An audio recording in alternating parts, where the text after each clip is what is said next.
So క్రికెట్లో ఏదైనా team కష్టాల్లో ఉన్నప్పుడు ఆడిన ఇన్నింగ్స్కి చాలా ప్రాముఖ్యత ఉంటుంది.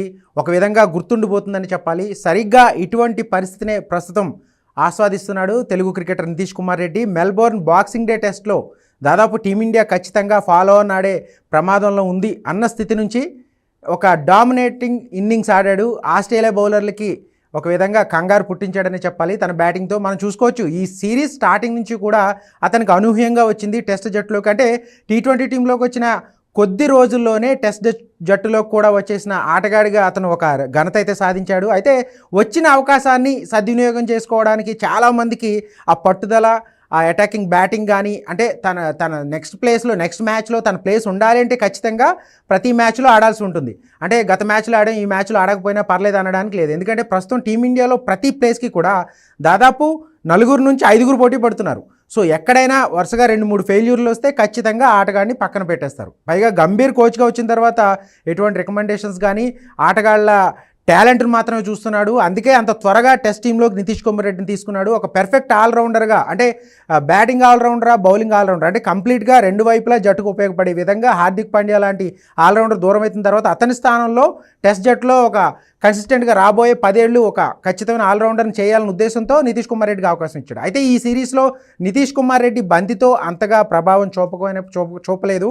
కానీ అతన్ని ఒక దశలో టీంలోంచి తీసేయచ్చు. ఎందుకంటే కేవలం బ్యాటింగ్ మాత్రం ఆడితే సరిపోదు, ఆల్రౌండర్ అన్న వ్యక్తి ఖచ్చితంగా బౌలింగ్తోని ప్రభావం చూపాలనేది. కానీ టీమ్ మేనేజ్మెంట్ అతని మీద నమ్మకం వచ్చింది. సో ఆ నమ్మకాన్ని మరోసారి నిలబెట్టుకున్నాడు. ఎందుకంటే బాక్సింగ్ డే టెస్ట్లో చూసుకోవచ్చు, టాప్ ఆర్డర్ ఎప్పుడైతే మన వాళ్ళు 151 for 2 నుంచి 159 for 5 అక్కడ మనకి కొలాప్స్ అయింది.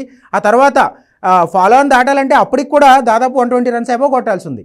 సో థర్డ్ డే చాలా కన్సిస్టెంట్గా, చాలా కాన్ఫిడెంట్గా స్టార్ట్ చేశాడు.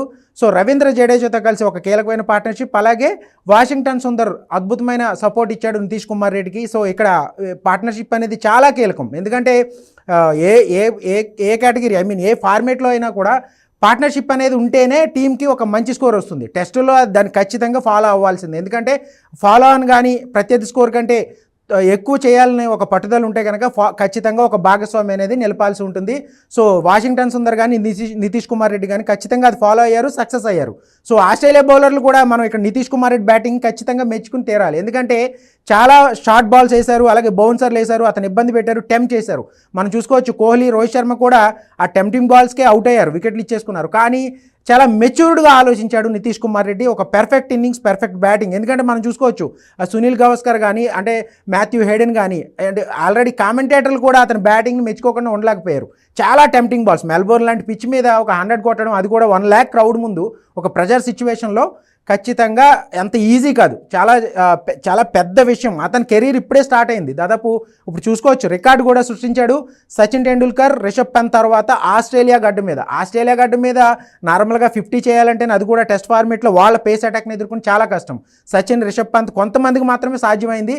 అటువంటి సిచ్యువేషన్లో నితీష్ కుమార్ రెడ్డి ఒక క్లాస్ ఇన్నింగ్స్ ఆడాడనే చెప్పుకోవాలి. ఇప్పటివరకు చూసుకుంటే మనకి గతంలో చాలామంది క్రికెటర్లకి, ఆస్ట్రేలియాలో కొంతమంది క్రికెటర్లకి ఎంత దిగ్గజ ప్లేయర్లను సెంచరీలు లేని సందర్భాలు ఉన్నాయి. కానీ నితీష్ కుమార్ రెడ్డి తన ఫస్ట్ సిరీస్లోనే ఒక అద్భుతమైన ఇన్నింగ్స్ ఆడాడు. అతనికి అంటే ఈ సిరీస్కి ముందు ఇండియా ఏతో సిరీస్ ఆడాడు, అందులో అతనికి ఆ ఎక్స్పీరియన్స్, పిచ్లను అవగాహన చేసుకునే ఎక్స్పీరియన్స్ బాగా ఉపయోగపడింది. వరుసగా ప్రతి మ్యాచ్లో అవకాశాన్ని సద్వినియోగం చేసుకుంటూ వస్తున్నాడు. కానీ 50 కొట్టలేదు. ఈరోజు మనకు 50 కొట్టిన తర్వాత అతను సెలబ్రేషన్ చూసుకోవచ్చు, పుష్ప స్టైల్లో సెలబ్రేట్ చేసుకున్నాడు. ఇక సెంచరీ పూర్తయిన తర్వాత ఏదైతే గ్యాలరీలో ఉన్న వాళ్ళ ఫాదర్కి డెడికేట్ చేశాడు ఒక సెంచరీ, ఒక అద్భుతమైన సెంచరీ. ఎందుకంటే టీము ఇటువంటి సిచ్యువేషన్లో ఉన్నప్పుడు ఒక సెంచరీ ఇన్నింగ్స్ ఆడితే ఖచ్చితంగా చాలా రోజులు ఈ పేరు యాది ఉంటుంది. సో నితీష్ కుమార్ రెడ్డి పేరు ఖచ్చితంగా అతను ఒక ఫ్యూచర్ ఇండియన్ క్రికెట్కి ఒక స్టార్ ప్లేయర్గా ఎదుగుతాడని చాలామంది ఆల్రెడీ మనకి మాజీ క్రికెటర్లు సెహ్వాగ్ కానీ, లక్ష్మణ్ కానీ, ద్రావిడ్ కానీ చాలామంది ట్వీట్ చేశారు ఒక ఐకానిక్ స్టేడియంలో ఒక ఐకానిక్ ఇన్నింగ్స్ ఆడాడని. సో అతను నితీష్ కుమార్ రెడ్డి తనకు వచ్చిన అవకాశాన్ని సద్వినియోగం చేసుకుంటూ ఒక మంచి ఇన్నింగ్స్ ఆడడంతో ఈరోజు 3వ రోజు 358 for 9 ఇండియా క్లోజ్ చేసింది. అంటే రెయిన్ వల్ల ఎర్లీగా క్లోజ్ అయింది మ్యాచ్. సో 4వ రోజు 5వ రోజు మాత్రమే మిగిలి ఉంది. ఇంకా స్టిల్ అంటే ఫాలో ఆన్ తప్పినప్పటికి కూడా ఇంకా 116 పరుగులు వెనకబడి ఉంది ఇండియా. సో ఇక్కడ నుంచి రేపు ఫస్ట్ సెషన్లో ఎంత స్కోర్ చేస్తుందనే దాని మీద ఈ మ్యాచ్ రిజల్ట్. అంటే ఇక్కడ మనం చూసుకోవచ్చు రేపు ఆస్ట్రేలియాని కూడా తక్కువ అంచనా వేయడానికి వీల్లేదు. వాళ్ళు త్వరగా మనల్ని ఆల్అౌట్ చేసి 100 runs లీడ్తో త్వరగా అటాకింగ్ బ్యాటింగ్ చేసి కనుక ఒక 300 టార్గెట్ పెట్టినా మెల్బోర్న్ పిచ్ మీద మనకున్న ప్రస్తుతం సీనియర్ క్రికెటర్లు ఎవరైతే ఉన్నారో వాళ్ళ ఫామ్ను బట్టి మనం చేయడం చాలా కష్టం. సో మోస్ట్లీ రేపటి ఫస్ట్ సెషన్లో ఇండియా బ్యాటింగ్ కంటిన్యూ అవ్వాలి. అలాగే Nitish Kumar Reddy maybe 150 above runs, 200 అంటే 150 అబోవ్ రన్స్ అంటే ఒక వికెటే ఉంది. అతను సిరాజ్ కూడా సపోర్ట్ చేస్తున్నాడు. ఎంతవరకు సపోర్ట్ చేస్తున్నాడు దాని మీద నితీష్ కుమార్ రెడ్డి బ్యాటింగ్ అనేది కంటిన్యూ అవుతుంది. ఒక విధంగా లీడ్ ఆస్ట్రేలియాకి ఎంత ఎక్కువ రాకుండా అంత తగ్గించగలిగితే ఈ మ్యాచ్ని డ్రా చేసుకోవడానికి ఇండియాకి అవకాశం ఉంటుంది. ఓవరాల్గా డే 3లో నితీష్ కుమార్ రెడ్డి ఇన్నింగ్స్కి అందరూ హ్యాట్స్ ఆఫ్ చెప్తున్నారు.